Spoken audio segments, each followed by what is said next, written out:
They're here.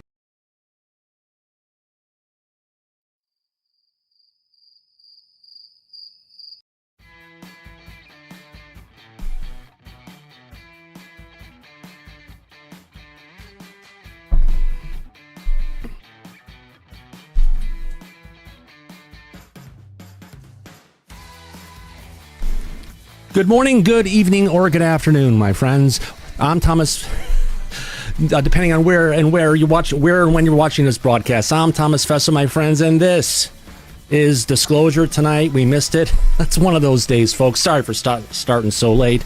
Yeah, stuff happened with OBS. Quit right before, and I restarted it, and it started the wrong version. I had to restart. It's one of those things. Without any further delay, let me get into it. Let me welcome in our audience. Who the heck do we have out there? Let's go ahead and take a look and see. We've got Andy W. in the audience, along with Anonymous Rex. I see April R. Coleman. Welcome back, my friend. Haven't seen you in a while. Brennan England's here, along with Brains. We got Charmanian in the chat, along with Craig Smith, Creety Banis. Dennis is here, along with Destiny Rocks. We got Digger Dog and Mr. Eli McGinnis. Eliza Teal's here, along with Evan B., Firefly, Frank Hathel, and Geraldine. Good to see you, my dear lady. We got Great Jedi, Jared, John, Kev, Martime Unprepared, Michelle's here, Mr. Grimlock, Mr. X, Mr. Joey B. Necessary Dialogue, I see you, my friend.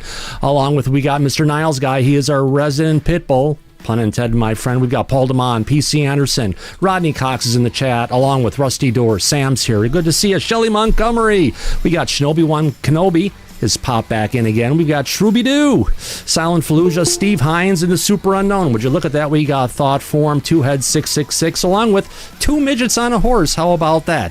Rounding it up, that takes us to Mr. Woodrow Smith. Wow, what a great audience and everything. What a great show. Let's jump into it at this point. Yeah, we've got some interesting things to talk about here, folks. I just need to slow down, relax, and get into it. Yeah, we're going to be talking today, our top story for this evening, along with a whole bunch of other UFO news we've got tonight. Dr. Beatriz Villarroel from Sweden. She's a researcher at the astronomy at the Nordic Institute for Theoretical Physics. Has some observations, has a paper that challenges our reality. Now, our friend Mike Disclosure has been in contact and has been leading this story for a bit. Let me bring Mike in before I do the intro and we get to the main story. Mike, how you doing? Oh, I'm doing well. It's going to be a very interesting show tonight. And Friday, it's going to make it even more interesting. So I think you and I have a lot to talk about. Oh, I think so, my friend. Absolutely. Let's see if I can get to this document here so everyone can see. We've got a profile of Beatriz coming to us from the Soul Foundation, where she is one of the members there. So let's get to this. Where is my document? Desktop, Thomas. Here we go, Mike. Let's get into this. Dr. Beatriz is on the Natural Sciences Advisory Board at the Soul Foundation. She is a researcher in astronomy at the Nordic Institute for Theoretical Physics in Stockholm. She leads the Vanishing and Appearing Sources during a century of observation called the Vasco Project at www.vascoproject.org and the Expo Probe Project. The Vasco Project searches for vanishing stars with the help of automated methods, as well as a citizen science project. Among the most interesting results from the Vasco Project are the findings of anomalous multiple transits of unknown origin. Apparently that count is over 100,000 at this point. ExoProbe is a recently launched project that aims to find and locate an extraterrestrial probe in our solar system. Well, they found more than one, it sounds like. In 2012, Beatriz received a Crawford Scholarship for Young Astronomers from the Royal Swedish Academy of Sciences for her research about quasars. In 2021, Beatriz won the L'Oreal UNESCO for Women in Science Prize in Sweden for the Vasco Project. In 2022, she was selected as one of 15 worldwide L'Oreal UNESCO for Women in Science in the International Rising Talents. In 2023, holy cow, she gave a TED Talk in Zurich on the topic, why we should search for alien artifacts. And in September of 2023, she received Heterodox Academy's Open Inquiry Award for courage. She is a longtime scientist. She's someone who's been looking to the skies for the longest time, Mike, trying to go ahead and identify from legacy plates if you want to call it, that they were taking of a solar survey, not a solar, an astronomical survey, basically where it's all the stars, and they were taking them on the glass plates, right, Mike? Yeah, they were. And this is also ties into the time frame for the Palomar, excuse me, the Palomar Observatory Sky Survey in California. They were examining the sky in space from 1949 to 1957. Yeah. And they were able to pick up 107,000 of these objects. Yeah. So she has been looking into this for a very long time now. So I think this is coming from your tweet you did earlier today saying breaking news, evidence of UAP activity before the space age. Well, it sounds like it. A new peer-reviewed paper by Beatriz and Stefan Bruhl reveals that the Palomar Observatory Sky Survey from 1949 to 1957 captured over 107,000 unexplained transients, which are short-lived objects in the sky that vanished without a trace. Now, the key findings you're getting into, Mike, the first one you have here, if you want to talk about, these transients were 45% more likely to appear within 1 day of above ground nuclear tests. So whatever's been out there paying attention to us isn't just paying attention to us down here on the planet. They've got something in the sky that's keeping their eyes on us as well. They do. Obviously. And anytime that there is any type of UAP, UFO activity down here on Earth, up in space where these objects are located, they seem to be responding. So they become visible, and it has to do with any type of activity that's going on down here, like nuclear testing. It's going to affect those objects that are around the Earth up in space, which shows correlation. Yeah. There's a connection. Yeah, so that's there it comes into where you said dates with a UAP report seen on Earth, kind of like when we had that incident happen over Washington, D.C., potentially, where they saw the UFOs flying over D.C. for multiple weekends. On those instances, not only were the UAPs seen down on Earth, there was also an 8.5% spike in transient activity as well. Right, and that was July of 1952, right over the White House for 2 weekends. And these objects seem to have become active. So it spiked the activity. So there's absolutely a connection. And that includes nuclear testing, the above ground nuclear testing we were doing back then. Mm-hmm. It seems to spike their interest. Yeah, it is. It gets their attention. Yeah. Well, potentially, if this is a zoo, could be them to keep us in, or it could be a farm to keep us in. You never know. Or they're just interested, and also could show that, well, this isn't our planet. This is somebody else's planet. It would appear to be that way because the Vasco project that Beatriz has been involved in, it's a 100-year study since we had telescopes and we were recording information. 100 years. Yeah. And she's gotten this information based on all of the research that was done. And that tells us this is going back almost a century ago. Before the space age, before there was Sputnik. Right, which was October of 1957. Yeah. The Russians launched the first satellite into orbit. But the activity in space, the UAPs, the objects that she's detecting, they've been around a hell of a lot longer than people would expect. Yeah. Which Definitely. Is fascinating. Yeah. Well, as you said here, the strongest anomaly when nuclear tests and UAP reports are overlapped. Now, before Sputnik ever left the ground, of course, the data suggests something extraordinary, anomalous objects appearing in Earth's orbit years before humanity put anything into space. Our dear friend Beatriz has done a great job of connecting the dots in her research on this topic. So now, the interesting part about the story that's not in your tweet, it's part of the history. Let's cover this again for our audience. Is these? There was also another set of plates that were actually taken at Harvard University around the same time. Correct? Correct. Want to tell us the story on that one?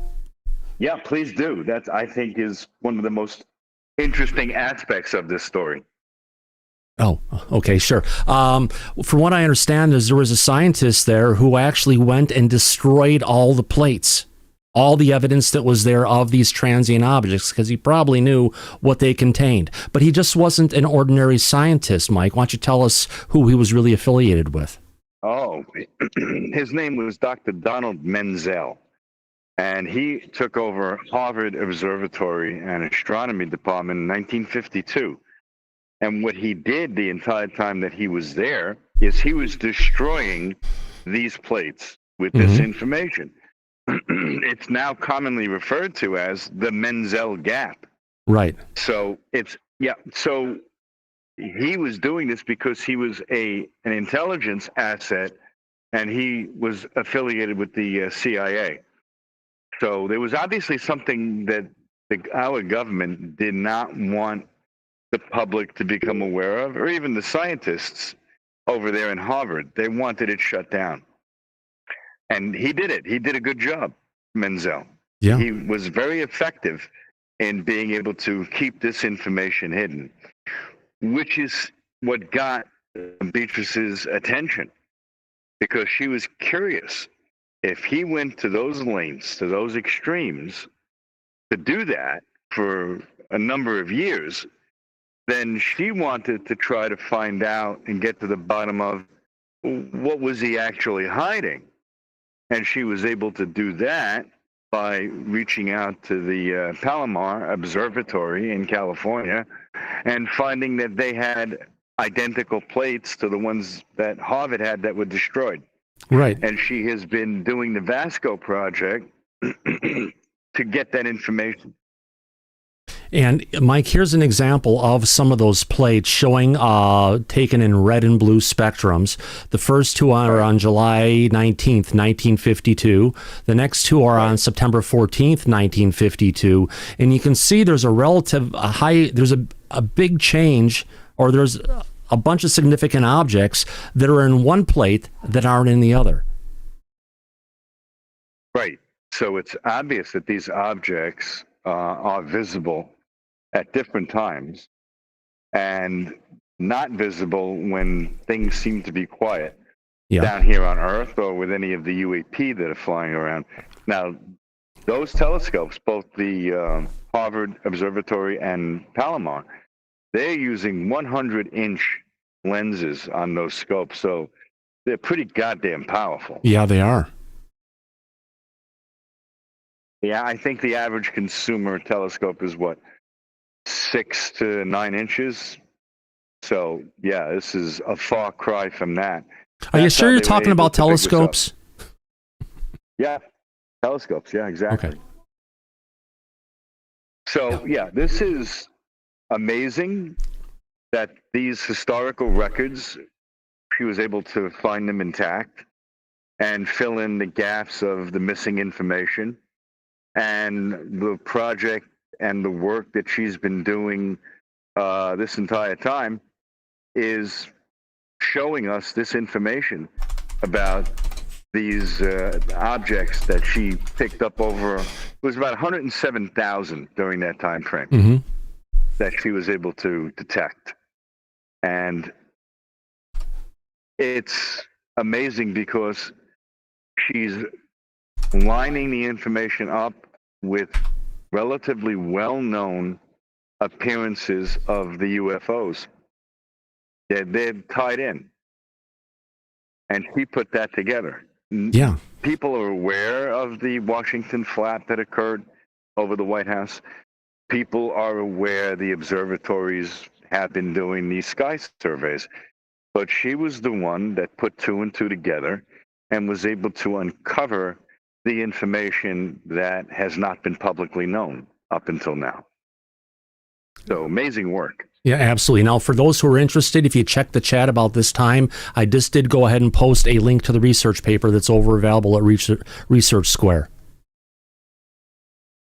Yeah, I also have a link to it on my post on X for the paper. If anybody is on social media, they could download the PDF file. Mm-hmm. So, yeah, it's that PDF, by the way, is very extensive. She put in sections. She documented her work. She went through the process of how she's went about doing this. It's really hard work that she's been doing, and now we're seeing the results of all of that. Yeah. Which is truly amazing, because disclosure, as you and I talk about on the show, has ground to a halt for all intents and purposes. Oh, Michael. You and I have pointed out that the science and technology community, the community, that these hardworking scientists are working privately, not for the government, not for military-industrial complex. This type of research is going to yield fruit. It's going to bring us answers that we normally would not get from official sources. Yeah. And it seems like she's absolutely on the path of this.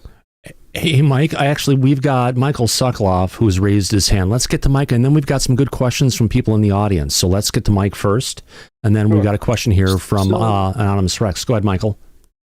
So, Menzel, these plates have to be in some kind of special storage, don't they? I understand that the way he destroyed some of those plates was to have them stored in a room that wouldn't keep them. Is that correct? Yeah, that is correct, Michael. You're absolutely, you did good research on that. So what kind of, I can't remember what kind of storage, did they have to be in cold storage, dry, or what was the condition, what were the conditions that needed to be there for the plates to survive? Well, I'm not exactly sure what the conditions were that he violated and exposed. I could look into it, but that's how I'm not the one that's been doing this research. No, I get you. You're right. Yeah. That's exactly what he did. He knew what he was doing, and he did it on purpose. And then I think somebody came along and saved several of the plates before they got destroyed after he was out of the picture or something. Right, but there were those plates that were at Harvard, but there's a complete another second set, I believe, that's at the Mount Palomar Observatory in San Francisco. Yeah, I hadn't heard that. I didn't hear that. So I think it's important to understand that the plates needed to be stored in a special room. Oh, absolutely. Thank you for bringing that up. It's a very good point. But he thought that he was able to have all this information disappear permanently. And meanwhile, he didn't seem to be aware that the Palomar Observatory had a backup copy because they were conducting the same sky survey. So he didn't have access to them. He's what Safari would call a schmuck. Oh, absolutely. I call him a fucktard for that matter. Yes, considering all right. Fuck You Friday. So, but I'm an idiot. I can't say that word. All right, so how do we go ahead and how do you store the plates? First of all, those plates have to be stored in climate-controlled environmental storage to prevent deterioration. The plates are housed in a vault with tightly monitored conditions. Temperature needs to be maintained at a cool and stable levels of around 60 degrees Fahrenheit with a plus or minus 2 degree Fahrenheit tolerance. Relative humidity has to be kept between 30 and 40%, not below 30% to avoid binder dehydration, nor above 40% to avoid mold and emulsion separation. So there are specific requirements to go ahead and keep these plates in good condition. These narrow environmental bands minimize the chemical reactions like silver oxidation or binder deterioration and physical stress such as cracks or delamination. Right. So, and there's a whole long process about how each plate is placed emulsion side up in a 4-flap, acid-free buffered paper or Tyvek enclosure with the seam away from the emulsion and avoid abrasion or sticking. So it sounds like they had a process that they were supposed to go through to protect them, and that was completely ignored.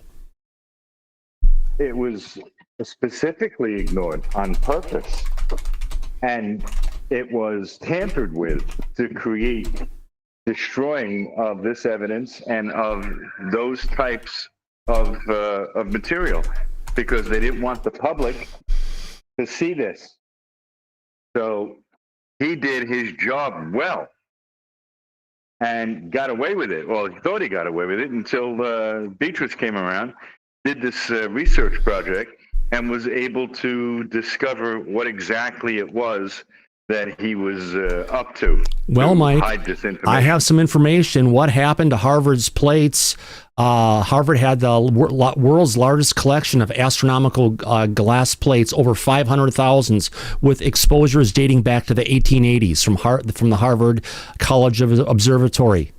How were they destroyed? Under Menzel's direction, tens of thousands of plates were reportedly not just stored improperly, Mike, they were discarded or destroyed. Many were broken up and thrown away to free up space. Some sources say they were dumped or recycled for the glass. The silver emulsion could be theoretically stripped, but in most cases, they were just smashed. See, this reminds me of how they dealt with the old animation cells from Disney and Warner Brothers. They used to put them out in the parking lot in a giant hill, and they'd go sledding down them.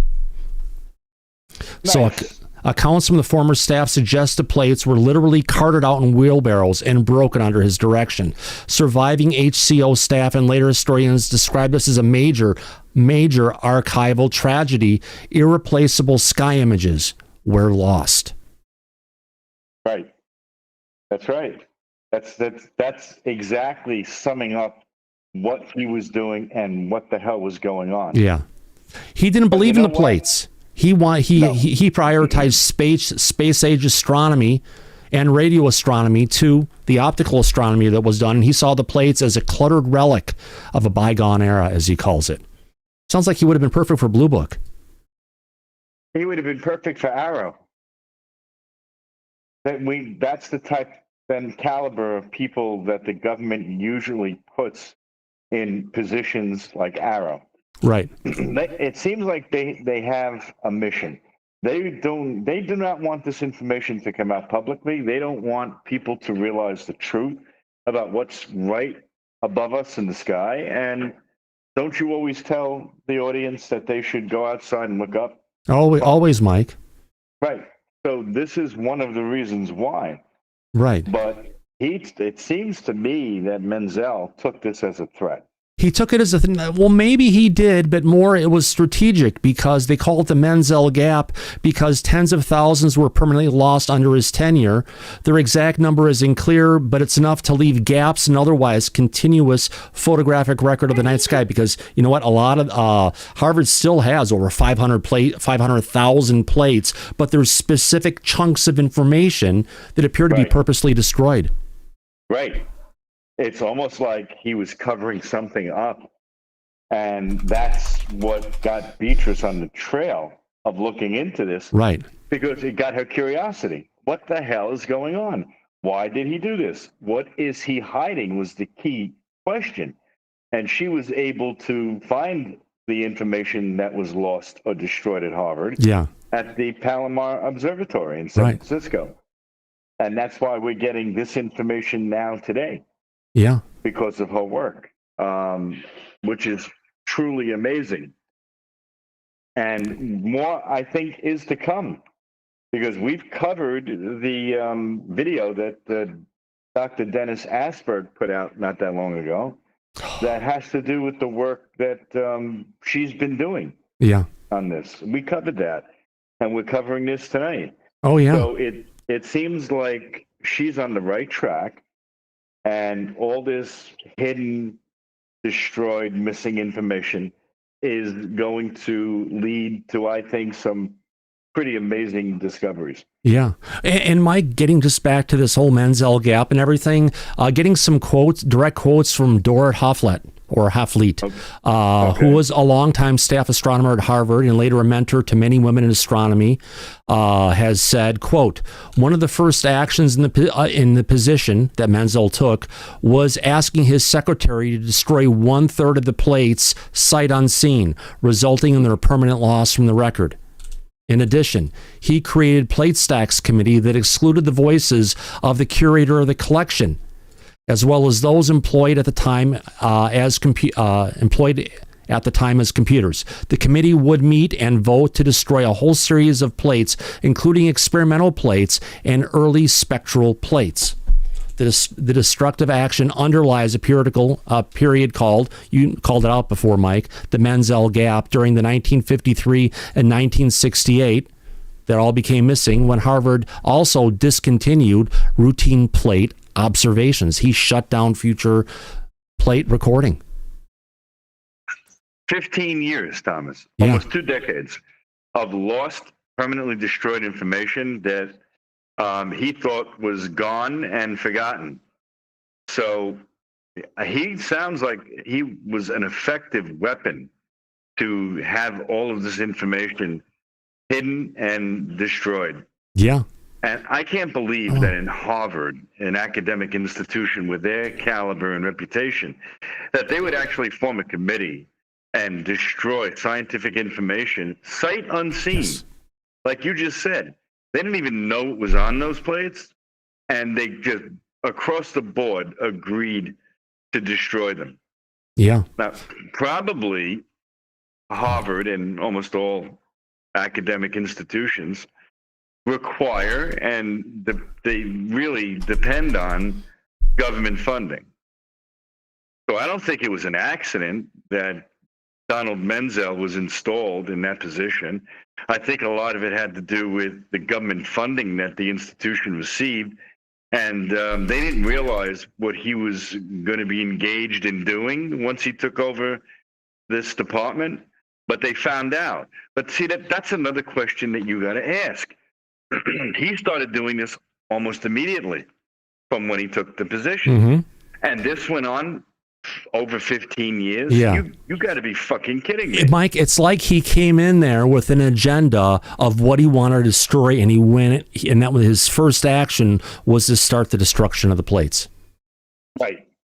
And continued to destroy all this information for nearly 2 decades. Right. And nobody thought to stop him or question what the hell is going on. Yeah. And they didn't. So, getting back to Anonymous Rex's or Tim's question, what are the implications of this information? Well, the information that was secured from the Mount Palomar Observatory filled in the gaps that were purposely destroyed by Menzel at the Harvard Observatory. That information, when analyzed, revealed a whole bunch of transient objects that are appearing and disappearing at different times, depending on when there were nuclear tests and other UAP sightings going on, saying that there's something out there that has a repeatable occurrence on the astronomical surveys that were going at that time. More than anything, what are the implications? If we can get this stuff locked down in the peer reviews like it is, Tim, we're looking at something that without a shadow of a doubt could prove that in the survey of the things around our planet, that yes, there have been these objects that have been there that aren't moons, they're not asteroids, they're not comets, they're not space dust. There's something potentially from an intelligent source. Right, because you also have to understand that the survey that was done from 1949 to 1957, at that time, we weren't able to put anything up in space. Sputnik came around from the Russians in October of 1957. So anything that was up there, it was not ours, meaning not human. Right.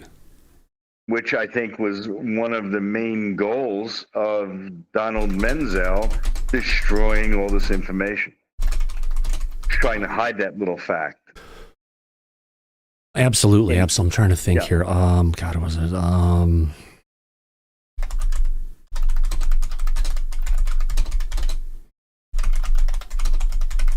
I'm trying to get some information here, see if I can find this and get to it. So, well, in the meantime, I want to thank Brendan England for a super chat.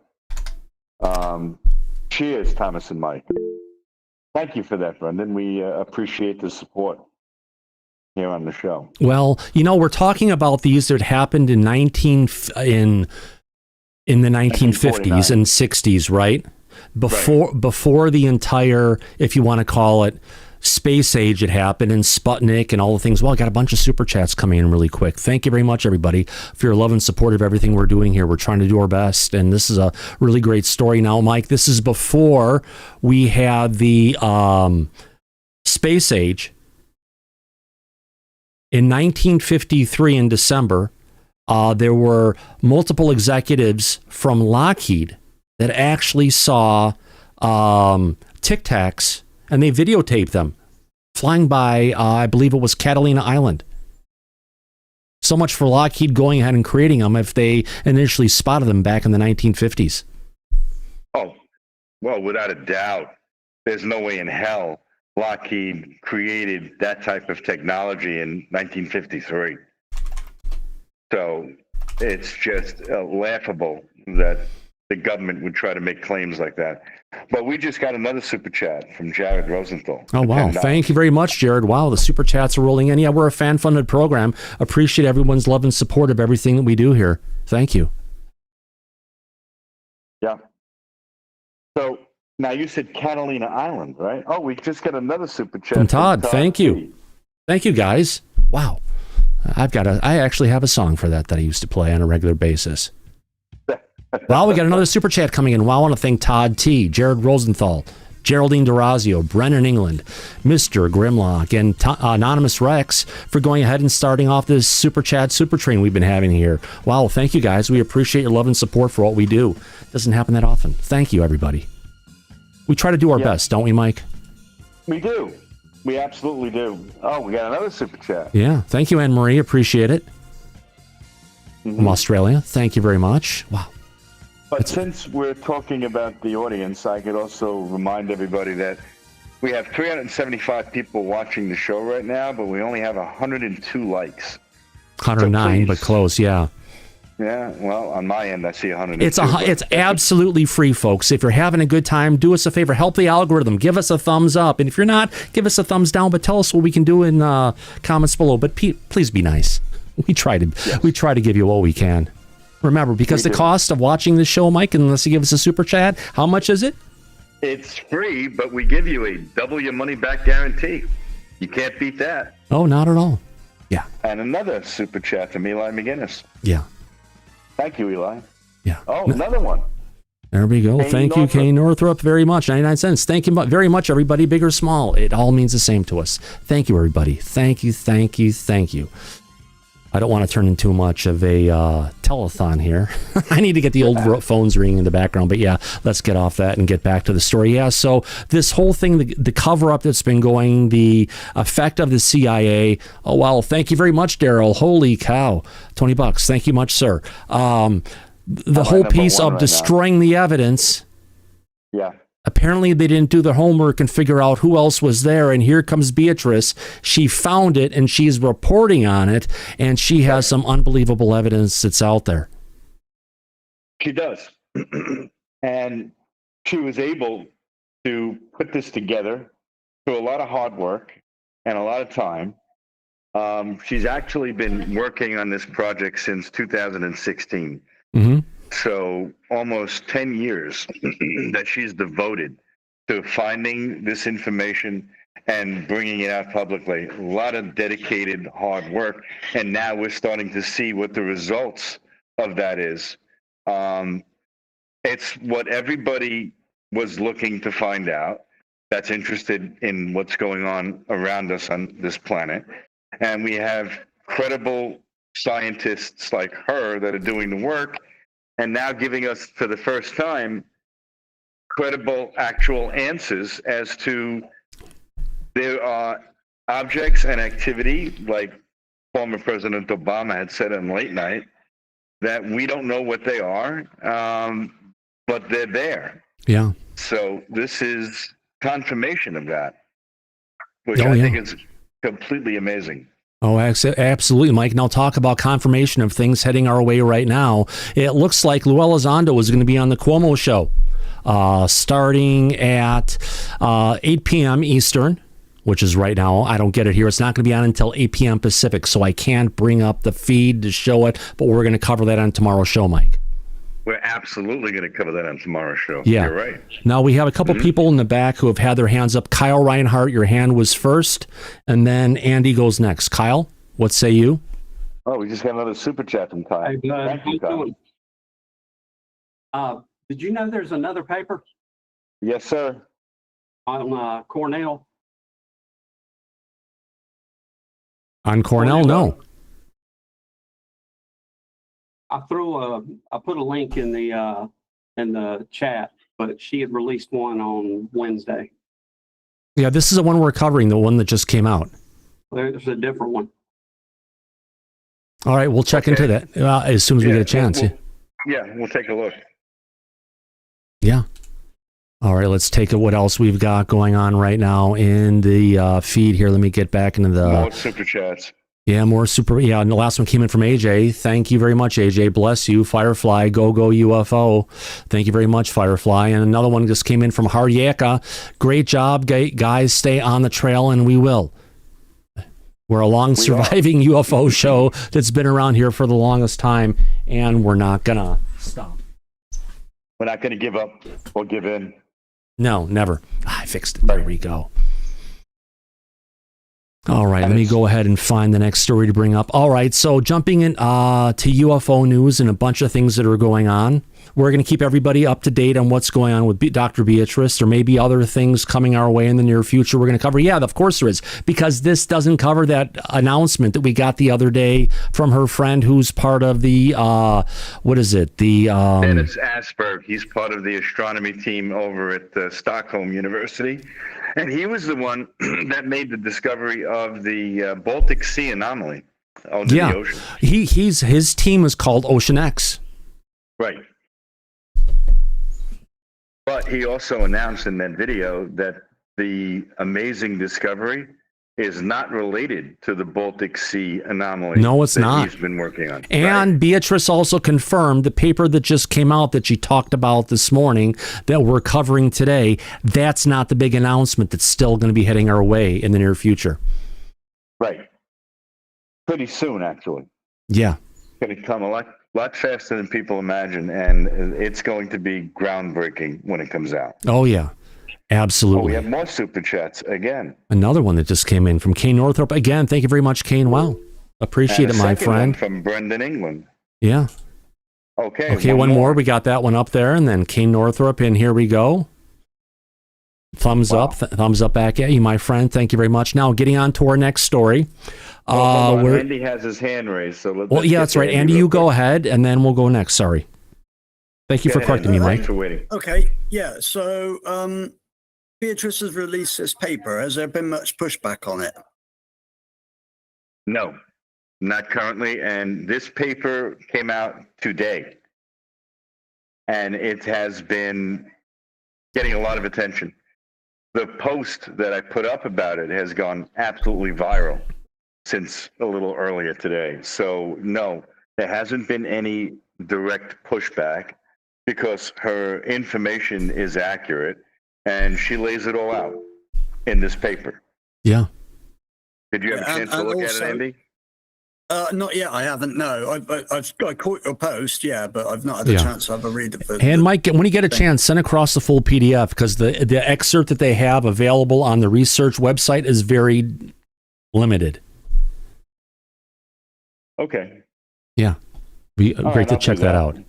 You want me to send it over to you now? No, I guess you could, and maybe we can get to it. If not, we can cover it later on. But yeah, send it across. We'll see if I can get it. But if we can, Manuel has his hand up, and then we're going to get to some late-breaking UFO news that's been going on. There's a lot of small things that have been going on. That's what we like. That's what we cover here. It is. Hi, Thomas. Would you be able to email me the article? Yeah, of course. Let's. I'll get your email address after the show, and we'll take care of you, my friend. Okay, thanks. Because I tried to look in the chat on YouTube, and I can't find the link. Yeah, absolutely. We'll send it to you, Manuel. All right, thanks. Yeah, sure. Just so everybody knows, Manuel is visually challenged, and so it's not as easy for him to go ahead and look through the chat and other things to go and bring it out. And we're more than happy to help you and accommodate you, my friend. You're part of the family. All right. All right, Absolutely. thank you. Another super chat just came in from FreezerMan71. Great show. I'm always grateful to the friendship of the Disclosure Tonight family. The community here has always had good things to say, and I appreciate that no question or topic is too small to discuss with respect. Thank you, sir. Well, most of the time, as long as you don't bring up MH370, you will be fine, right, Mike? Or DC Muscle Wolf. Oh, we like to have fun with that one. Or Avi Lube, yeah. Oh, yeah. Our sponsor of the show, Avi Lube. That's right, friends. When you need to get... when you need to get off, keep Avi Lube in mind. Yep. All right, let's get back to our next one. Yeah, we are serious about not being serious here at Disclosure Tonight. Oh, my God, yeah. Oh, yeah, you got to have fun with, what else? If you look at the bones of a Tyrannosaurus rex, it's clear by the use of carbon dating that Mountain Dew is the best soda ever made.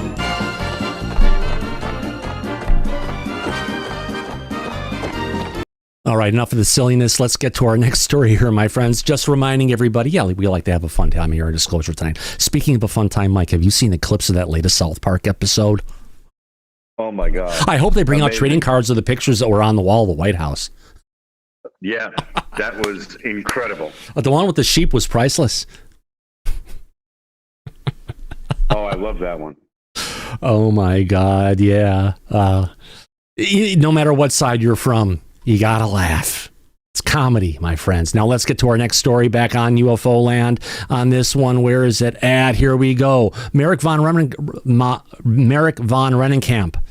brought up a very interesting point, saying that the former acting director of DoD ARO openly admitted that ARO brought skeptics to the Pentagon for a briefing. See below. That means you have zero obligation to confidentiality, Mick West. The question is whether you attended or not. Be transparent. And Mike, that should be something we should be able to get on a FOIA request, potentially to find out who were these skeptics that ARO brought in and engaged with, and why. More importantly, are they on the payroll? Let's see what our dear friend here had to say. We actually brought some skeptics into the Pentagon and the bowels of the Pentagon and actually briefed them with our scientists. Now, we actually brought some... So they briefed them with their findings before they briefed the public, and they brought in the skeptics. Oh, doesn't that sound like such a great organization, Mike? Where do we sign up?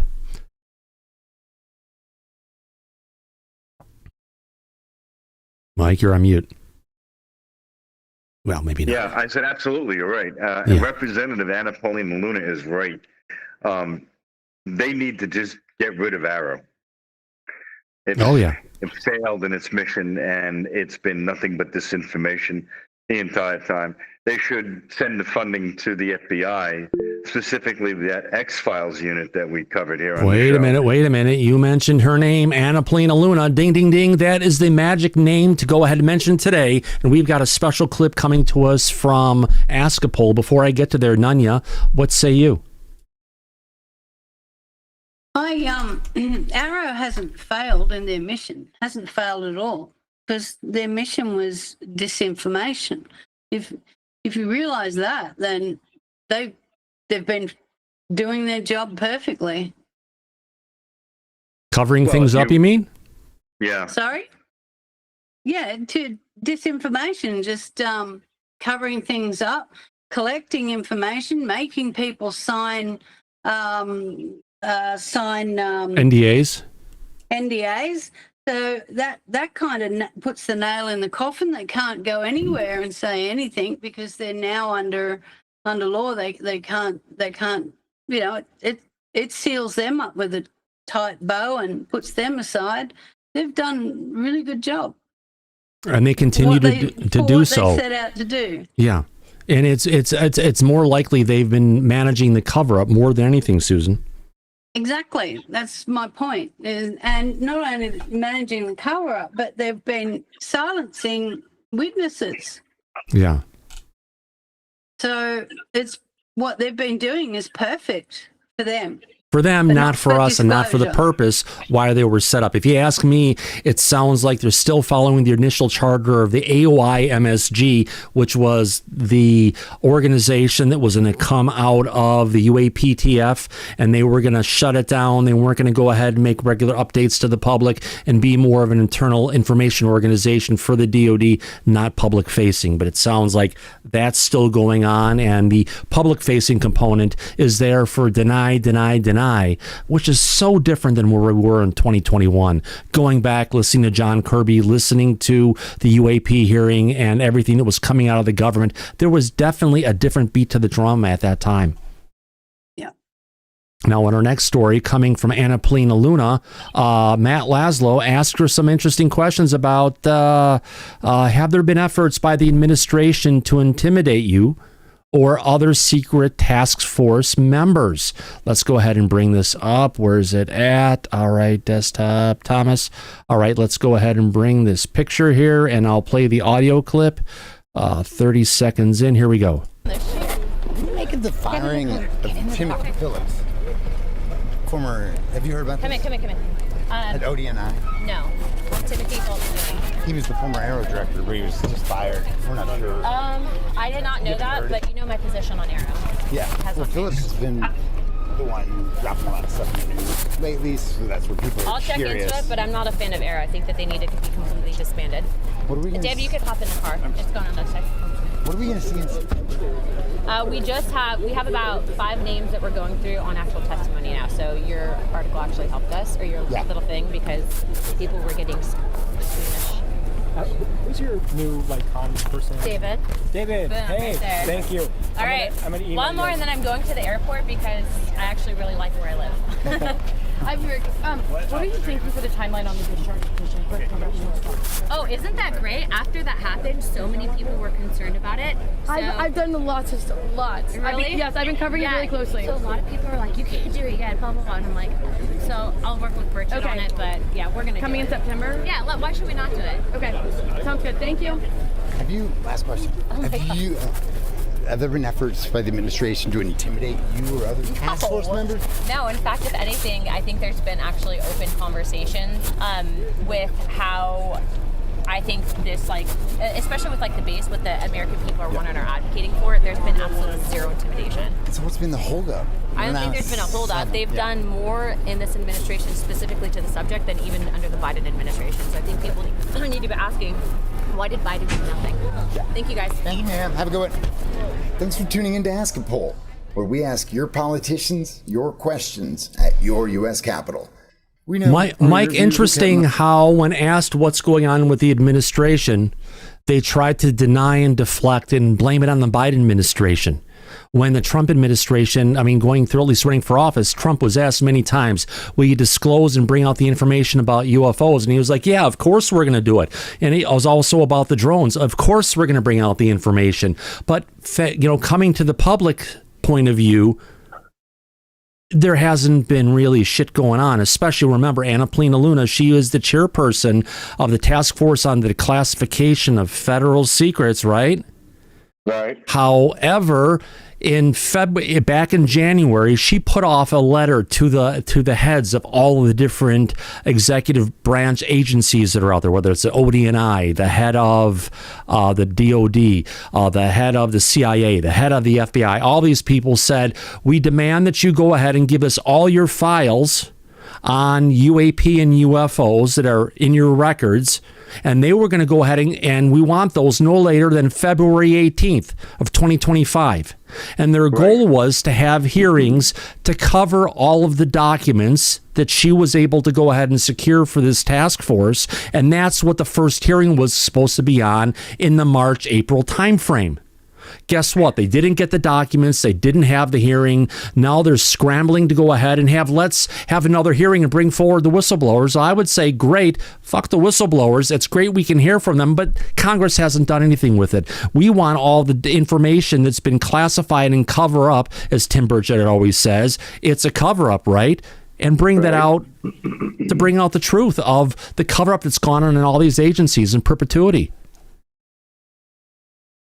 Absolutely. Plus, if you remember, and we covered this, when they had the task force first setting up, she said the process was going to be that the president was going to absolutely declassify all of the documents, release them to the public, because she also said that we need the public's help. We want you to go over these documents that we're going to make public. And if you find anything, bring it to our attention and we will cover it. So she was going to have the process with the task force of first declassifying, then revealing it to the public, then having a hearing about it. And we got none of those things. Yeah. Did not happen. Well, we've got some of those things. Yeah, we got some of those things, but at least the task force is moving forward in certain ways. Paulina Luna is still there. However, she now has a new ranking member to deal with, none other than Ms. Jasmine Crockett. She's been a very staunch voice coming from the Democrat side. She's almost like a, oh God, what's her name again? I can't remember I can see her beautiful face, stick her face in some dough and make some Gorilla cookies. What was her name? Maxine Waters. She's a Maxine Waters rebirth. And she's got a voice and no one will stop her. Sorry about that, friends. But, you know, what does she sound like? What does she do? Well, let's go ahead and play a little clip of Jasmine Crockett talking in a House conference, because this is the person who's going to be brought into as the minority speaker right now with regards to UFOs. And what kind of conversation are we going to get? Civil rights, it doesn't just boil down to one conversation, but I can see that somebody's campaign keeps saying trans, so that people will feel threatened. And child, listen, I want y'all to tell me whether or Do not not call me a child. I am no child. I want Don't to even find start. out I am a grown which woman. of those emails actually have ceilings. Chairman, I'm reclaiming my time. Oh, she's full of controversy. Now, she talks like she's a girl from the bad part of town, potentially. No, she's not. She's like AOC. She went to a prestigious school as a young kid. She graduated as a lawyer. And if you listen to her, how she talked about when she was, before she started running for office, she didn't sound like this at all. Something changed. But Obviously, but she sounds like she's right from the street, the gutter, actually. Yeah. The projects. Why the hell would she switch into that type of a persona? It really doesn't make a lot of sense. Well, it's the same way. Why did AOC switch? Because she wants to keep a job, so she's trying to appeal to her constituents in the area where she was elected. It was more like she kind of was. She was selected to go ahead and run for that office. I think it was her brother maybe that actually put her name in the bucket to go ahead and be, if you want to call it, it was almost like a talent search, Mike. Yeah. Yeah. Yeah, you're right. Now, let's just hope future hearings coming from the Disclosure Task Force won't descend into party politics, but it looks like we may be going that way. Well, if you remember when they had the JFK hearing, the first one, it had descended into chaos. Yeah. No order, no agenda, no control. I don't even know how The Democrats were going mercilessly after the Republicans and Trump, and also the witnesses, to the point where one of the witnesses had to push back and say, listen, we're not here for this. This has nothing to do with us. It's not about partisan politics. You need to focus on the subject at hand. That should have came from the committee, from the task force, but it didn't. So I don't know if they've cleaned up their act from then to now. And if they do eventually have that UAP hearing, which they're talking about September, we'll see. Because we'll cover that one too. But right now, it's not looking too good, to be honest with you, at this point. No, nothing has been moving forward on this coming from Congress, and they talk about it. But now, we're talking a hearing that was supposed to happen in March, April, has now been pushed out to September, and it still hasn't been scheduled. Right. That's right. And as far as we heard Luna coming forward recently, and we covered that as well, that she said that the whistleblowers that have testified behind closed doors, they don't really see a point to come out publicly because A, if they did, they know Congress isn't going to do anything with that information. We talked about that here as well. And the other thing is there aren't sufficient whistleblower protections in place in the law that if they did come out publicly, that would protect them and their families. Yeah. So I don't know what the hell they think they're going to do if they actually do manage to schedule that hearing. It's not going to be good already. Yeah. We don't see anything credible that's lined up that would be able to make any informed information to the public under oath. Look, back in July 26th of 2023, when David Grush testified, before that hearing date, we heard from David Grush publicly with the interview that he did with Ross Coulthard, remember? Yeah. So we knew that that hearing was going to have really interesting information in it, and it did. We don't have any of that right now, that if they do actually schedule this hearing in September, there's nobody lined up. There's nothing of any value or relevance that I can see that is going to come forward at this point. It's not looking good from what we can tell.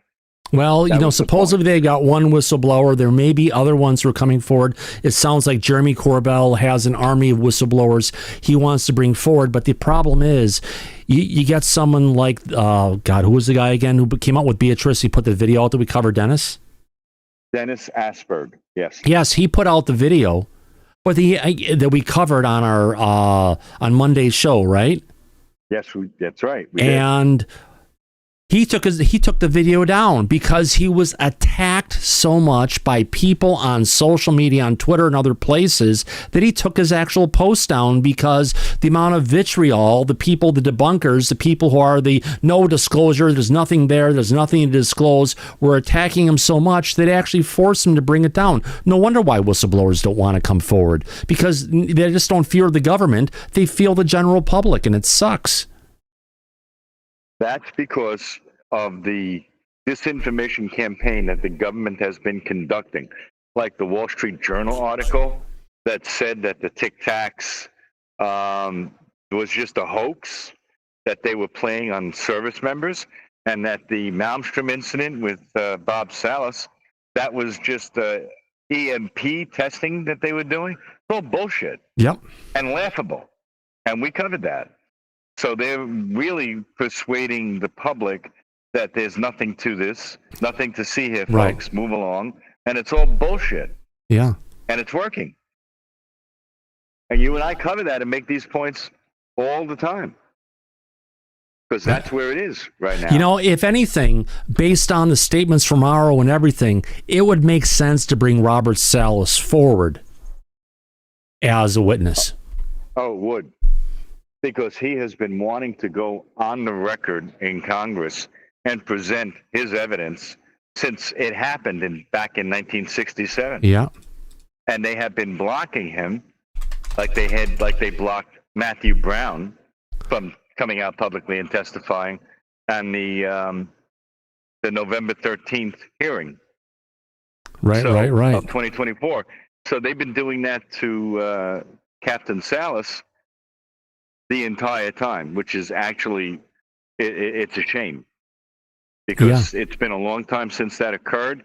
He has a lot of useful, relevant information that could be brought forward. And while he has time left, they should allow him to do that.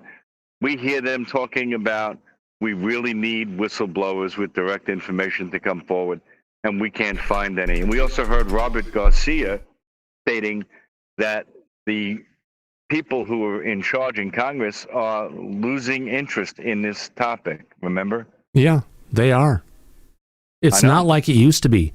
You know, we do have a question coming in from the audience, and Craig Smith, he says, Thomas, or Morake, what do you think about Corbell listing the addresses of where the UFO material is being stored or was stored in the past?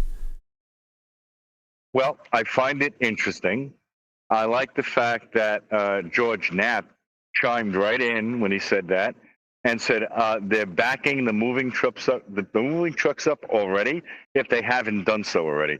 So he knows that given that information out there, it's speculation at best. I would have really appreciated it more if Corbell was able to provide any justification or facts or evidence to support the claims of those locations, but he didn't do that. And I mean, he's even going ahead and clarifying that some of the addresses that used to be there at a point in time had actually been changed because of redevelopment and such. You know, Mike, I've been ignoring our friends in the back who had their hands up. Freezer Man has his hand up, and someone else had your hand up before. Please put your hand up again. Freezer Man, go ahead, and hopefully the other person puts their hand up again. Go ahead, Freezer Man.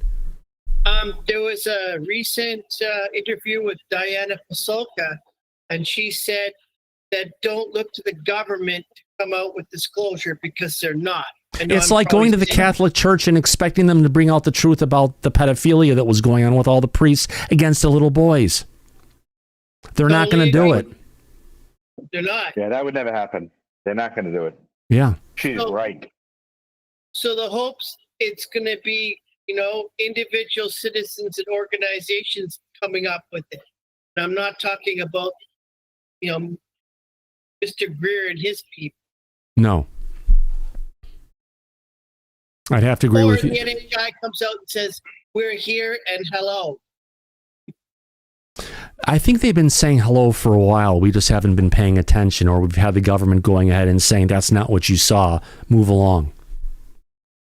Which is what, if you remember Admiral John Kirby, when he did his public address about the drones over New Jersey, right? That's what he was coming right out and saying to the public. You're imagining this. It's balloons. It's commercial flights. Yeah. It's not what you think you're looking at. Yeah.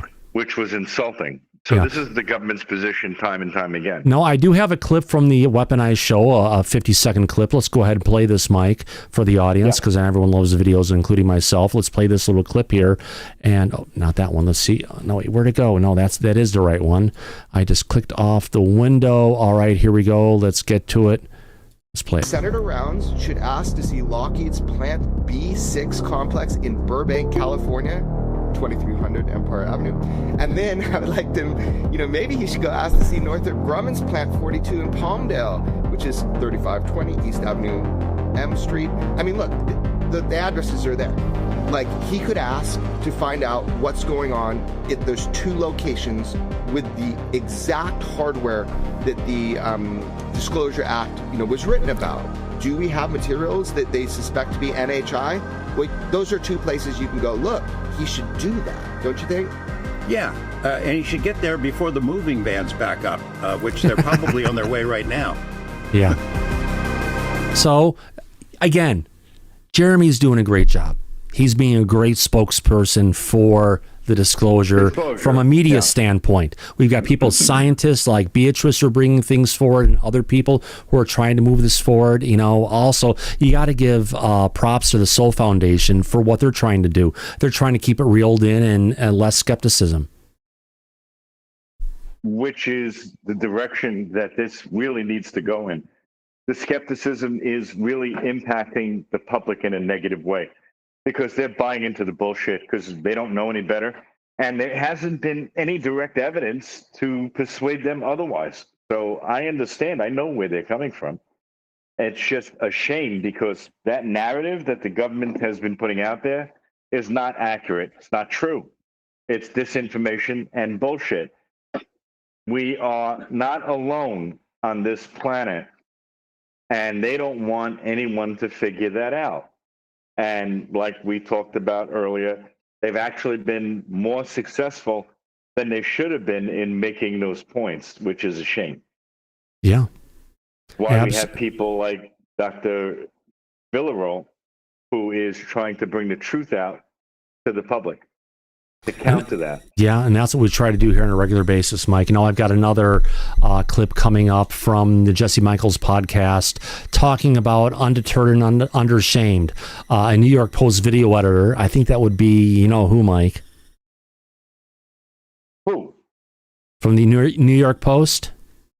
Oh, no, Stephen Greenstreet. Yeah, Stephen Greenstreet continues to live in a fantasy world where certain facts and comments are intentionally ignored while others are dismissed in a spectacular mental gymnastics. Let's go ahead and play a little clip here talking about this on the Jesse Michaels podcast. Here we go, everybody.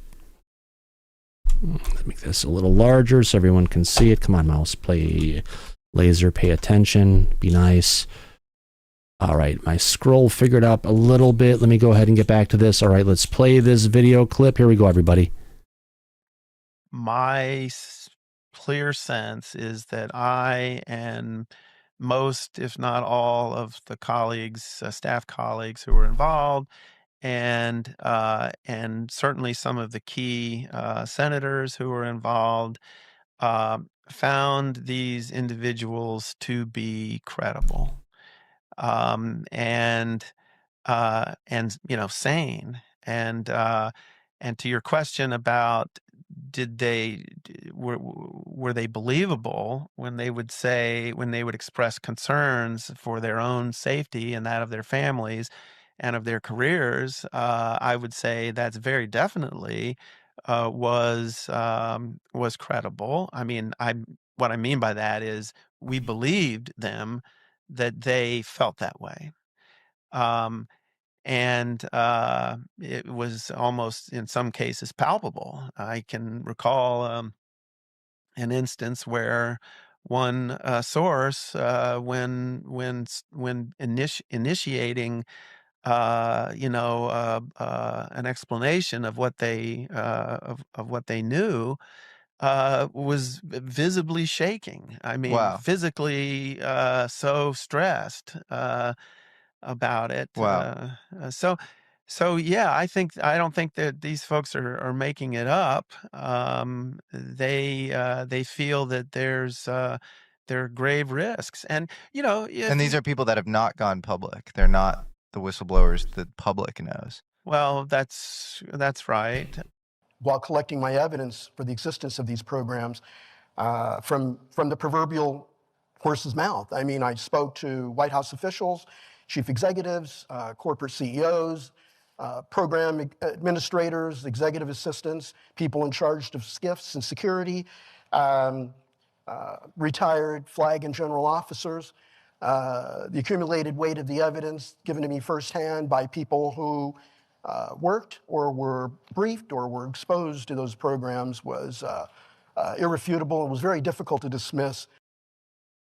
Yeah, interesting comments, Mike, on the story, and it always comes down to there are a lot of people that are for disclosure to spread the disinformation, to go ahead and be the denials, and Stephen Greenstreet is definitely one of those people. Although sometimes he does come out with some interesting breaks and scoops on stuff. For the most part, he's the person who's saying everything that's been going on with regards to UFOs has been a frickin' snipe hunt.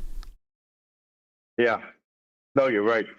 It's obvious that he's on the government payroll. Yeah. Operation Mockingbird is in full effect and alive and well in 2025. But it goes to show you the lengths that they're willing to go to continue to cover this up. Yeah. In a story that came out from the New York Times, Mike, where they said, what if the government believes in UFOs more than you do? That came out just yesterday. Well, how does Stephen Greenstreet go ahead and put a play on this? Let me bring it around so everyone can see it with this beautiful little purple and pink picture there. Undeterred and unashamed. The New York Times continues to courageously platform the wacky, unfounded UFO stories. We got to wonder, whose all payroll is Stephen Greenstreet on? Is the Post actually paying him? Or, you know what, we almost need to look at his tax records to find out who has actually been sending him all of his money for what he does on a regular basis.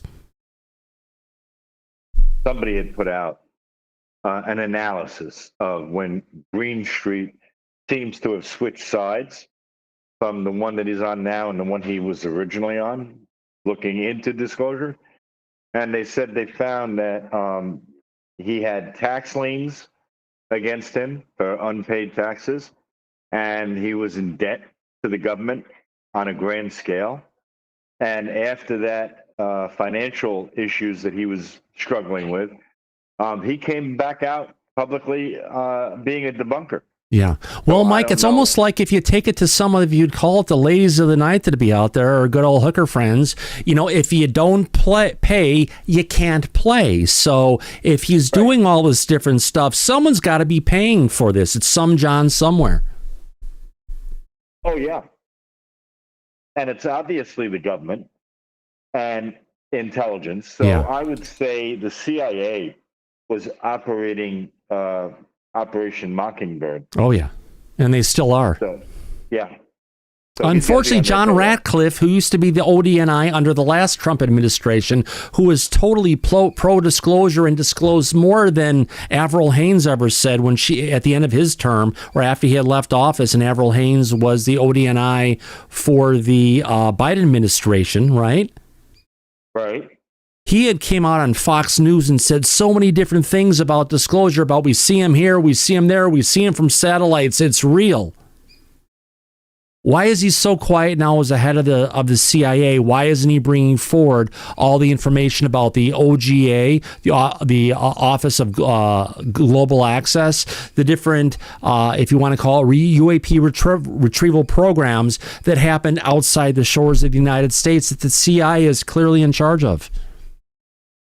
So those are very good points. But this goes back to the points that you and I have been making repeatedly here about how the Trump administration had made promises during the campaign. And now that they have taken office and won and installed people who are publicly pro-disclosure, we got nothing. Like you said earlier. Yeah. We got no information. We got denials across the board. And that's it. Oh. Something changed from what they started out. Oh, Mike, I think they're saying, what happened to my, my camera's not plugged in. Son of a bitch. Hold on a second. Camera went away. Charge the laptop. Died. Plug this in. My camera should turn back on again. I can plug it in without my... There we go.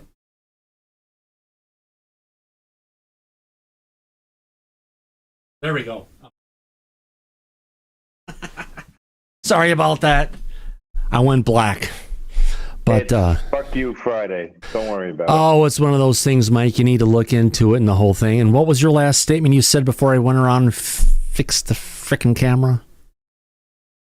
Yeah, that promises were made from this incoming administration. And we never nothing's got been any of it. kept. Bullshit.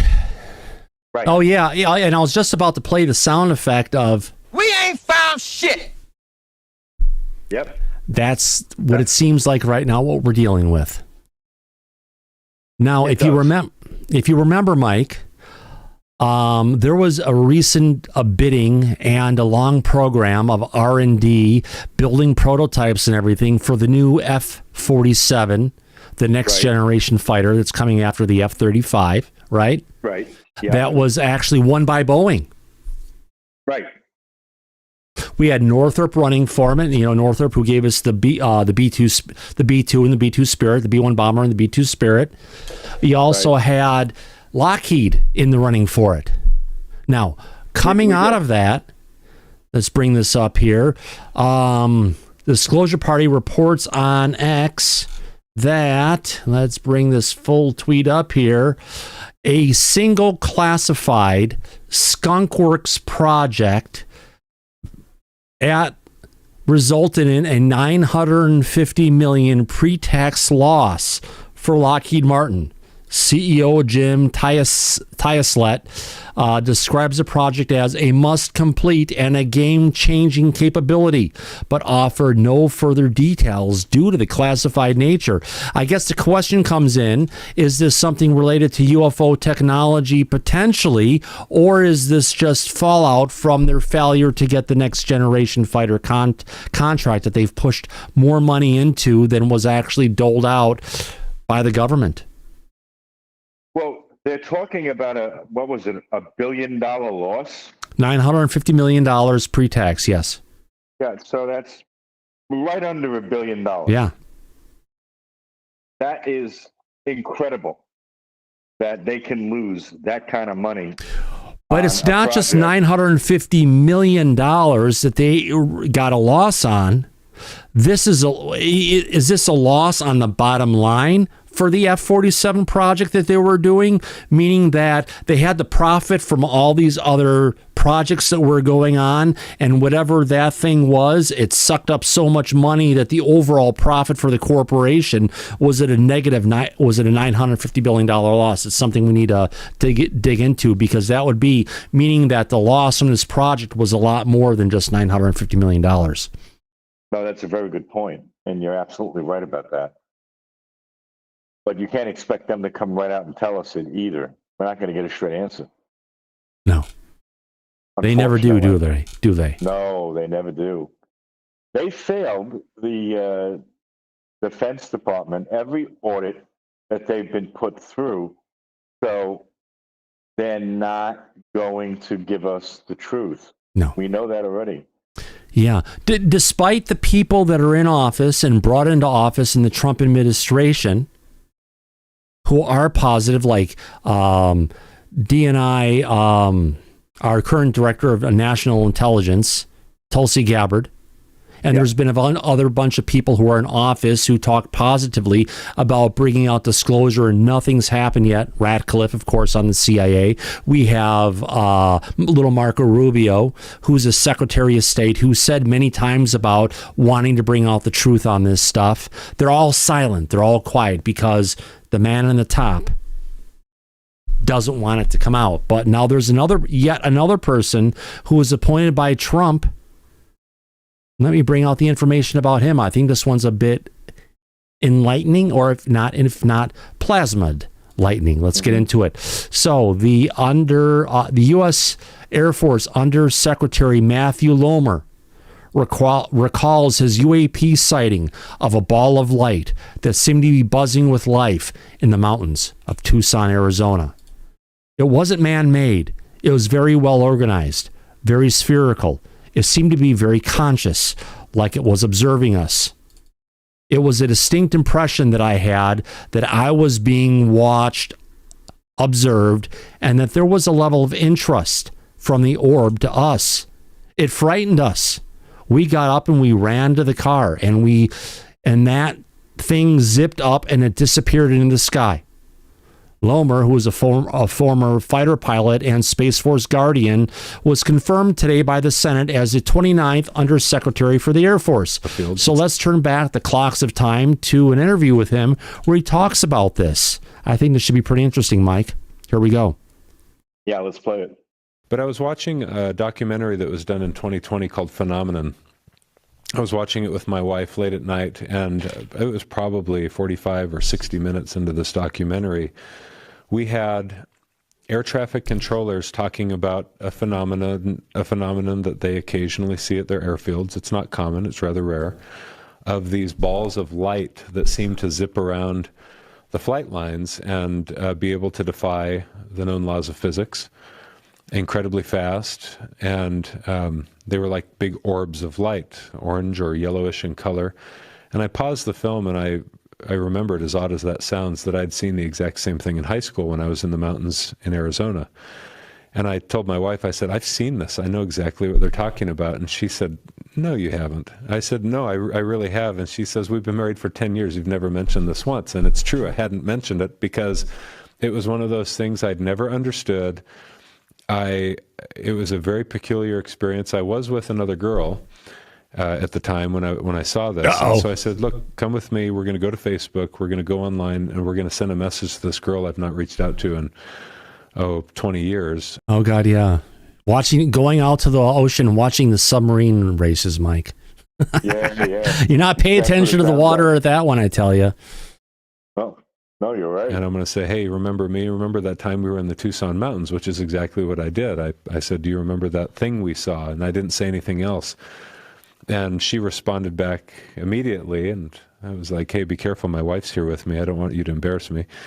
And she said, yeah, that big freaking ball of light UFO thing that we saw. And my wife was surprised that, in fact, it was just as that documentary Phenomenon had depicted it. And what I shared with my wife thereafter and had always been puzzled about was that this ball of light that we saw descending down over our head, got close enough for me to look at it and into it, and it seemed to be buzzing with life, but it wasn't man-made.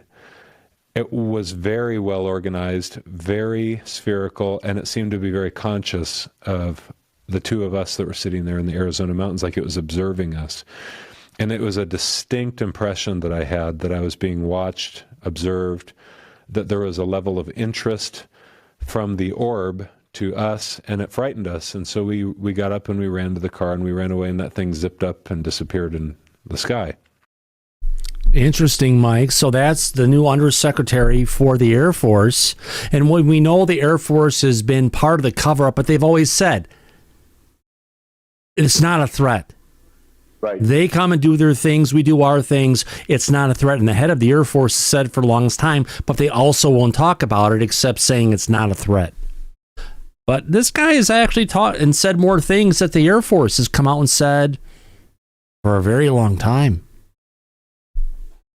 I don't know why they would install somebody like this into the Air Force.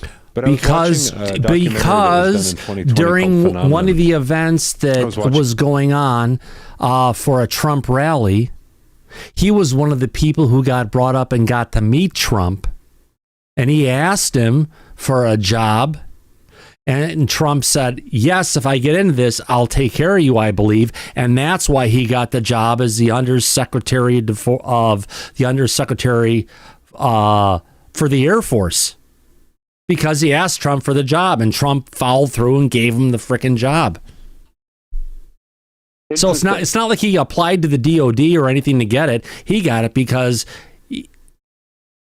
he asked Trump. Trump said, yeah, I like you. I'll take care of you when I can. And he gave him the job. Yeah. It's like The Apprentice.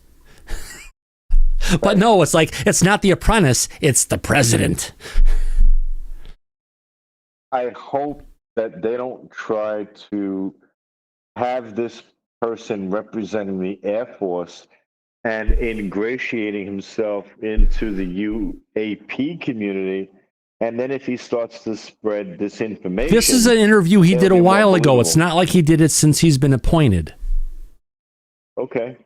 But it shows he's had interactions with it. He's seen it. He's had what he feels like a consciousness connection to it. No, this isn't DEI. This is more like... You go to the guy in charge and you ask him for a job. You don't go for the schmucks and everybody else. You go right to him and say, I can do the job. I want to do this. I want to work for you. And that's what he did. And you got to give him props because not only does he have the jobs, he probably needs a frickin' semi to carry his balls around with him. We'll see. Let's see, once appointed, what he comes forward with. Yeah. We'll cover it. Oh, of course. It's just it's another person who's been all in the cabinet who has a positive experience or an experience with a potential non-human intelligence, craft not of this world. Let's just not call it that, not of this world, craft not of humanity that he interacted with. Right. That's a better way to phrase that. Yeah. And he talked about it, and he found another witness who went to it. He called that person. They verified it. So it's not just his memory. It's also the other person who was there who basically repeated what he said. You can't get past that. And he was at Space Force. You got to remember. Was he working in coordination or in any way with David Grush or Lue? Because both of those guys were at Space Force probably at the same time. That is a very good question. And I think he got fired, though, Mike, not because of DEI. I think he got fired because he refused the COVID shot. A lot of people did. Yep, and I think he was one of them. That's what I remember. You know, it popped up. Freezer Man 71, that's my final answer. I'll go with what my memory tells me. It's a good answer. Yeah. I would agree with that. All right. No, I've got something else to go on this. Bookmarks. All right. Burleson. No. I've got him. Let's get to this. Further down, I got multiple of him. I know I've got... here we go. Now, he talked about a plasma entity, potentially, right? That he was dealing with. Now, is this the one? No, this isn't the one. I clicked on the wrong one. There it is. All right. Now, this is from more a scientific standpoint, coming from Steph Kent, who's on Twitter, someone who's been dealing with disclosure, a reputable source of people talking about this. And she comes out to go ahead and talk about NHI and Earth's upper atmosphere. Let's get into it. Plasmas in the up to 1 kilometer in size and behaving similarly to multicellular organisms. Oh, come on, a little bit smaller there and over there we go. Have been filmed in 10 separate NASA space shuttle missions over 200 miles above Earth within the thermosphere. These self-illuminated plasmas are attracted to and may feed on electromagnetic radiation. If they have different morphologies. They've seen them as a cone, as a cloud, as a donut, as a spherical cylindrical object, and have been filmed flying towards and descending from the thermosphere into thunderstorms, congregating by the hundreds and interacting with satellites, generating electromagnetic activity approaching the space shuttles. So there's a whole paper here that dives into this. Let's see if I can go ahead and Google Drive and bring this thing up. That gets into a bunch of the different sightings that were seen on the different space shuttle missions, detailing it, all the observations, the objects that have been seen on the different shuttle missions, what they saw, what the stuff looked like, what we saw in the videos. This almost looks like the objects, Mike, that came up when they did that tether that came off from the space shuttle and they were going to have another satellite. And they saw the objects moving around, and NASA's answer was, oh, that was just ice particles. You remember that one, don't you? Maybe not. I'll move on. They analyzed... I had the mute button on. Sorry. Yeah. I said I do remember that. Ice particles, my ass. Yes. Mm-hmm. They analyze the flight path and vectors. They show all the pictures of the objects moving, how they were moving, what was going on, to go ahead and come into it and show there was an intelligent movement beyond these objects, and it wasn't just ice and different things floating around in the sky. We know NASA, never a space agency, never a straight answer, right? Right. And one of the things they do, as soon as something that would pop up that could potentially be not explained, they cut the they cut the video feed time and time again. That's right, BW Broom. Yep. So they've been doing that for a very long time. So there's a huge analysis here. What I'm going to go ahead and do, paste this in the chat as well. I'm going to go ahead and share this with the audience because, this is something you guys deserve to check out. So call this the plasma. Now, this could just be to a different life form, like a jellyfish or something, right? But it's in our upper atmosphere. Not super intelligent, not something that's there to go ahead and be on the scope of man, but it just shows when we're in the upper atmosphere of our planet, there may be other life forms that are up there that we just never realized could actually be there. Because remember, there were experiments done, we showed the videos on it before, by the Russians in the ISS and the Mir space station when they were checking out plasmas. The plasma actually came together and was forming DNA helix structures. Remember that? Yeah. Very interesting. Yeah. And this example here is talking about attractions to thunderstorms and UAP in the lower atmospheres. So there's a bunch of samples of these things coming in, moving around, changing shapes. You could say, oh, it's just anomalous, but you know what? It's not just about calling it anomalous. It's about going ahead and researching and figure out what it is versus just discarding the observations as a whole. Yeah, like you say, don't throw the baby out with the bathwater. Oh, Right. God, yeah. But that's what they're doing, and that's what this paper shows. There's a lot of great evidence in here, and it's something that, we had to bring up because, you know what? This is one of the objects that looks like a long cylindrical object, and oh, yeah, that's just space junk. Okay, sure. We hear all that stuff all the time coming from NASA. Bullshit. That doesn't look like space junk to me. And this one even gets into plasma contact, seeking plasma trails. So they're all going towards something, attracted towards it, almost like they're feeding off of it. Like it looks like when they come into our atmosphere Yeah. and are in thunderstorms, electromagnetic energy. They Yeah. seem to be Here, this attracted one, they're to. calling these as hunter predators based on their behavior.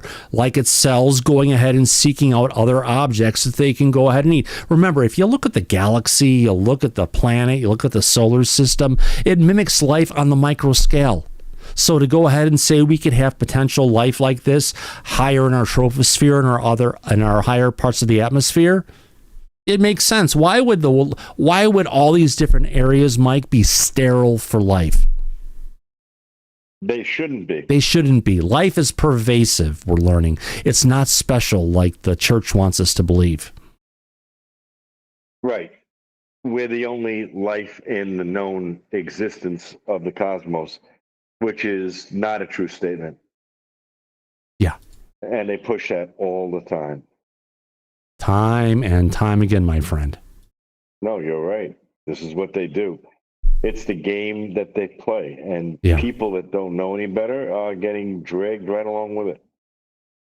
Oh, God, yeah. Let me see if I can get back to this one, get out of this post. Yeah, Mike and I had a call last night, and it was like, Mike was like, God, what a week. What's been going on? What the hell are we going to talk about on tonight's show? Right. But then I started going through all the bookmarks, and you were like, oh, yeah, we've got something going on here. Oh, yeah, because it was very interesting. And then we had Beatriz drop her paper today. Yeah. So that also was very interesting. That took over the headline. That took over the headline we talked about. Initially, the headline was going to be why whistleblowers don't want to come forward because they get personally attacked for trying to come forward and trying to bring out the truth, and they don't want to pay the price. What's the government going to do? What is Congress going to do? They haven't done shit with everything that's come out from Grush and Lue and all these other people that have testified. They get the good information. Was it just for the public, or is it actually for them to go ahead and do something as a lawmaker and force the information to come out, and they don't do it time and time again? It's like they're freaking impotent. Right.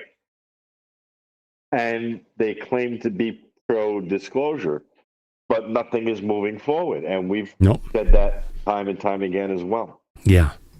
Now, I did promise in the description of tonight's show, Mike, we're going to have some UFO videos.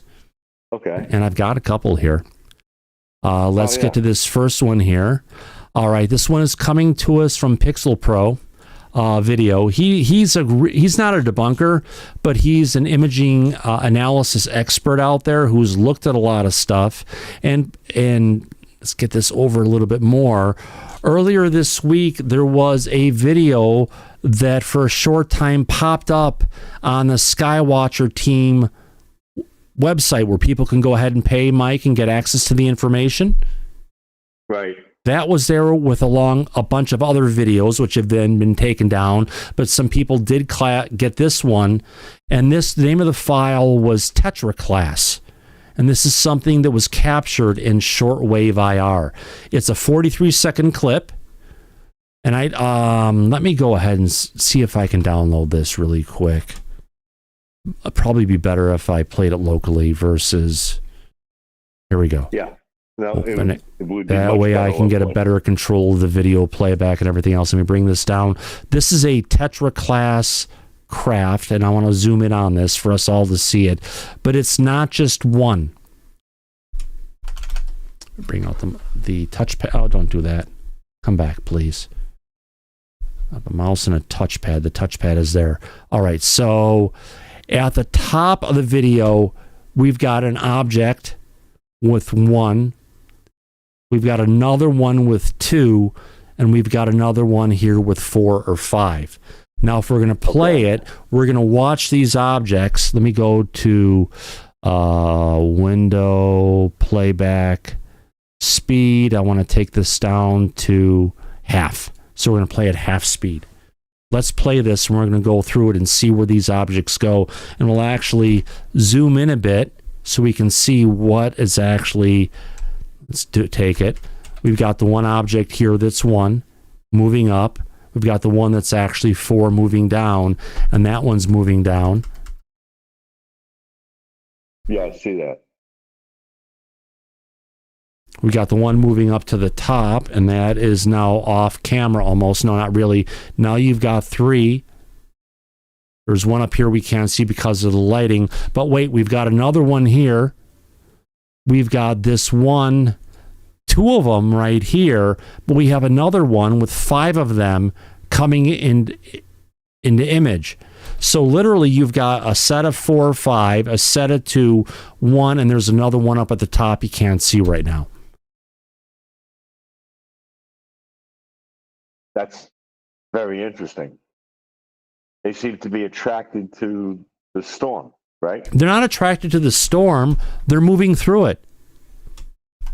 Right. You've got the 2 that are here, the 2 that are there. There's another one way over here you can barely see, but they're focusing on this group of 4. Now, some of the frames that we're going through, you can see that they extend out. That's because the camera's moving when they're trying to capture this image. Right. So it's a camera artifact. Right, but clearly what we have here is 4 objects and 2 objects that are moving in concert with each other in multiple formations. There we go. We've got the 2 at the top right here. And if I go backward, you can see, Mike, that the 2 up here that are moving are completely moving in synchronous with these 4. That's something you're not going to find in nature. If you had 2 flocks of geese moving along, no, it's not flocks of geese, Silent Fallujah. No. This is something more. If there was a flock of geese, you would be seeing the V. And no, this is even not the Jersey drones. Right. Now the other objects are up here. You just can't see them. They're a little bit blurred out. We're about halfway through this video.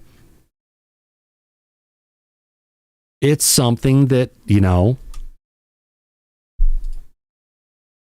is a credible piece coming from Skywatcher. There we go. We've got the 4 there. We've got the 2 here. And we've got 1. So there's the 3 objects moving in complete unison across the sky. Interesting. So we're seeing an intelligent movement coming across all of the objects as they move through the sky at the same speed. That is interesting because we know it's not some weird anomaly of a naturally occurring object. Right. Right. I get it. Coming up to the end, and they're still following it, moving along, moving in formation. So it's, wait, look, there's another one that just popped up on the bottom that was off screen we couldn't see before. Right. There it is, right down here. So you've got 1 here, 2 here, 4 here. So you have 4, 2 is 6, 7, 8 objects moving in unison. Well, sorry, Coveting Bones. This is, and there's another one over here. So there you go, Mike. There are videos that are coming out, and something like this is a lot more compelling than a lot of the short videos where you have people say, oh my God, look at that. Oh God, look at this stuff, whatever it is. This is so cool. This is something that makes sense. Yeah, it does. I get it. Something is always better than nothing. Yeah. You say that all the time, and you're right. Michael Sokoloff, what do you think on this one? Michael? If not, Andy. Yeah, I'm trying to find my mic. There you go. I said one of the users commented that it looks like a cloaked ship. So maybe she may be right, because the lights move in unison, but you don't see the ship, but maybe you can see the lights. Right. Maybe So it could be a ship, or maybe it could just be multiple objects moving in unison. Well, the thing is that not only are they moving in unison, like they're very, very, very precise. Yeah. So well, it reminds me of the video that it reminds me of a video that I saw here at Yeah, if I could talk about that, it reminds me of a video I saw here that was put out there by Dave Mason, who had all the optical equipment that gave us the movie A Terror in the Sky. And he had one video of a chevron-based craft moving by itself, just take this basic shape here without this other stuff, chasing after a 737 coming into Seattle-Tacoma Airport, like it was following so far behind it so it wouldn't be detected. And there was another one that was the chevron shape, but it also had a second object that was circular, looked like an orb, that was moving with it in exact unison and similar to what we're seeing here. So we're either seeing a giant ship like you're suggesting, Mike, good point bringing it up, or potentially we could be seeing multiple ships moving in unison in an intelligent manner. Yeah, well, like we need, and this is why we need a lot more data. We need more researchers taking photos of these anomalies so that we can understand what we're looking at. Well, hopefully this information that is being gathered by Skywatcher is going to be shared with the public. They are recording this in multiple spectrums of data, so hopefully there should be a nice package they're going to bring out for everybody, unless they're going to take that back to their VC people and say, look at the stuff we've got, should we share it? And they're going to say, no, don't share it, keep it proprietary. We'll find out. The problem is there's money that's in the way. And Shermanator Osborne, there's not thousands of them. There's hundreds of thousands of them. Problem with money, with the way that they look after it, because they're missing trillions of dollars. They have money. They must. Who? Skywatcher? Yeah, the politicians. Oh, politicians. Yeah, the government. I hear you. NASA, whoever. Yeah, thank you. I appreciate that, Mike. Let's get to Laura next, and then Andy. Laura, go ahead. Yeah, you had mentioned the Tetra. That's one of the categories that Skywatcher had mentioned. And I had in my notes here, because we did RV every one of them, it was Tetra 10 to 23 groups in a class, flock formation. So that is the one that seems to be, if you're going to see a group of them, it's the Tetra one. Just wanted to bring that. Yeah. Thank you. I appreciate that, Laura. Let's get on to Andy next. Andy, go ahead. Yeah, just want to make a point. I'm not sure. Did I see something move across the screen from right to left in an upward? That one there? Yeah, there is something that moves across at a high speed coming down. Could be a meteor, could be something else is just moving at a different speed that the exposure is just going, and it is a long object, and that is a good question mark of what the hell that is as well, Andy. Yeah. Good point. Yeah, that's it, Andy.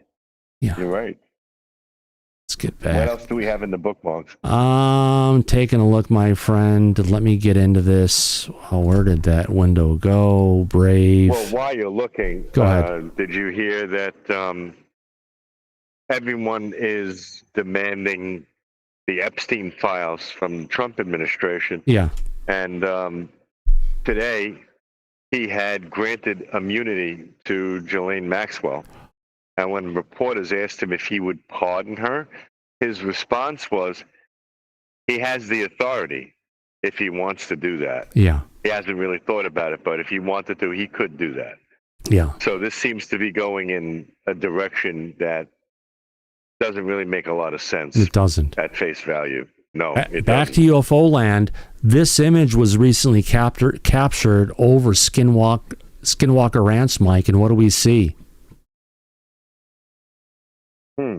With a special IR equipment, probably similar to what they have over at Skywatcher. This is in the area where they keep on having the problems and the anomalies. They brought out new imaging equipment, and this is what they picked up, 4 orbs separated, potentially in a similar way to what we just saw from Skywatcher. I would call that a link between 2 different sightings in a short amount of time. What does it look embossed? The image itself, whatever was done to go ahead and I don't know. That's the image that was delivered from the people at Skinwatcher. I mean, Skywatcher. No, Skinwalker Ranch, yes. Yep. That's Brandon Fugel. Yeah. And the band, yeah. It's an interesting photo, but like Michael is pointing out, I don't see any direct verification. Well, either way, it was 4 dots in a similar configuration in a straight line. We saw it with the stuff at Skinwalker Ranch. We saw the same stuff. That was a still. The other one's a video. Either way, you've got 4 objects in a configuration of a straight line. I'll take it. I'll take it for what it's worth. Yeah. We could look at it at face value and see where it goes. But I think I'll ask the audience. Why don't we do a poll? Poll. Yes, poll.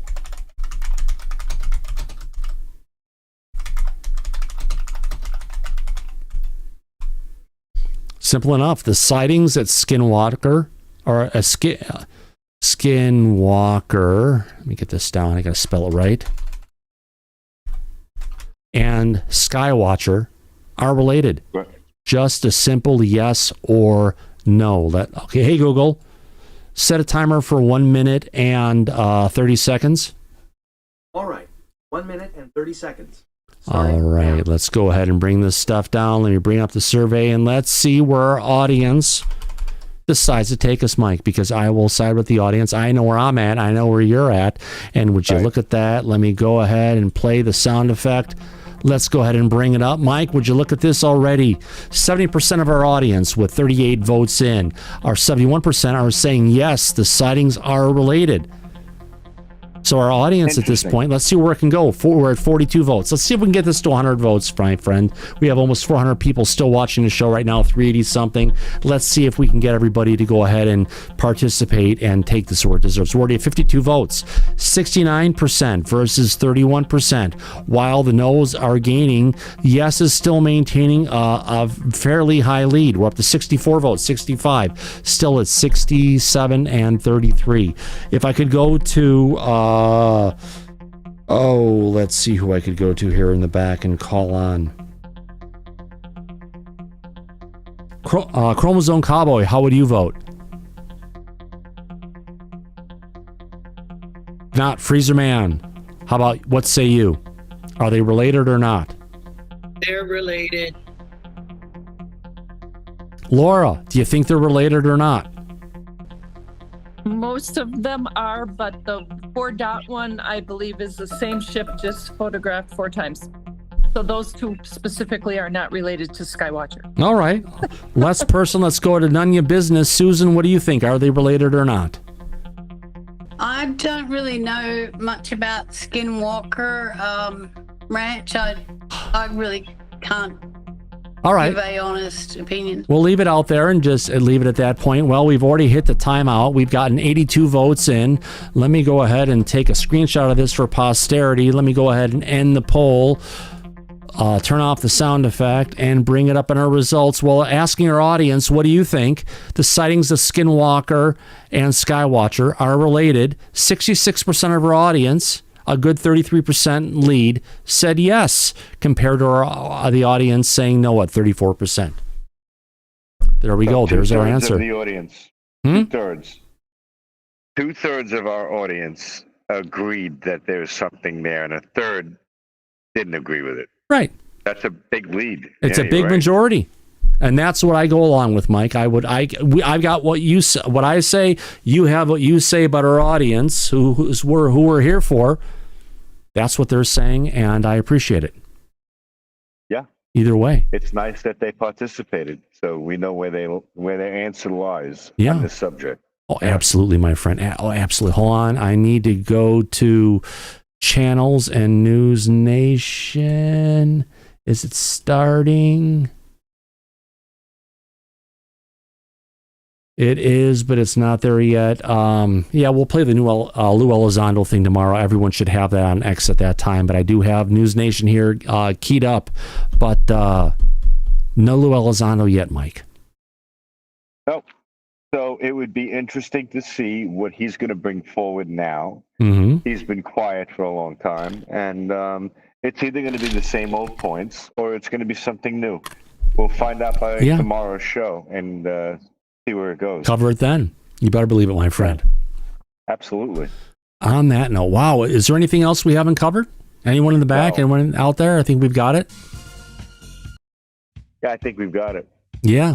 All right. I want to thank everybody for your wonderful super chats tonight here on Disclosure Tonight. We've had a heck of a good time giving you a Friday night Disclosure Tonight style. I want to go ahead and thank everybody for your wonderful super chats tonight. Who am I talking about?